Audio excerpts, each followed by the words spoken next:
From the East Brunswick Jewish Center, I'm Rabbi Jeff Pivo. In this election season, members of Congress and the White House continue to wrangle over the issue of immigration and its implications for the country.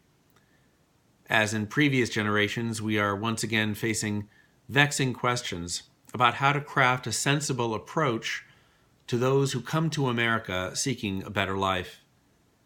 What rights and responsibilities do immigrants have? And what does our society owe them? At the beginning of this week's Parsha, Chai Sarah, we see an illustration of the immigration issue as it played out in ancient Canaan. Abraham must find burial ground for his wife Sarah, but he has a problem. He is not a part of the larger society, only a resident alien.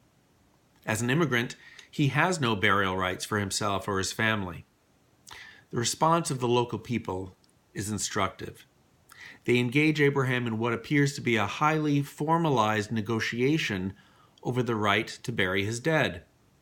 First, they praise him, then offer to give him a cave and the land surrounding it for free.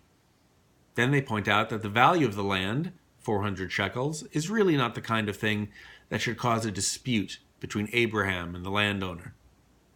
Abraham accepts their praise and their broad hint about compensating the owner of the land.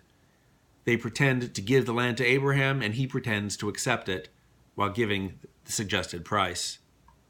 Now, on the one hand, you might think that this is a kind of a shakedown, a predatory sale to a man who is in emotional distress, alone in a land he does not know well and with a wife to bury. On the other hand, Abraham has already shown himself to be a man who is capable of responding to the needs of the moment. He has bargained with God. He has let Ishmael and Hagar be banished into the wilderness. He has shown himself willing to sacrifice Isaac, and he's undergone a long journey in order to reach this land. God's promise to Abraham can only be fulfilled if Abraham transitions from being an immigrant to being a resident, what we would call a citizen. If the price he has to pay is to have a burial price set by the locals, then so be it.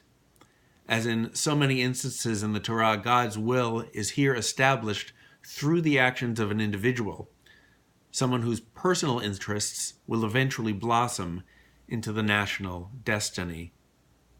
As Americans, we can't know now how any individual immigrant will contribute to our nation, but we do know that we are a nation of immigrants. Practically every U.S. citizen traces their roots back to an immigrant ancestor, and our status as the leader in so many of the world's activities points to a successful integration of our immigrants. Jews are certainly the beneficiaries of integration. Long ago, the local people of Canaan were willing to take a chance on Abraham, allowing him a landholding among them.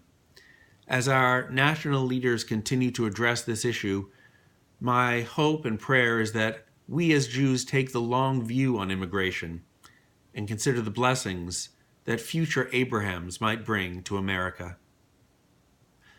From the East Brunswick Jewish Center, a Shabbat Shalom.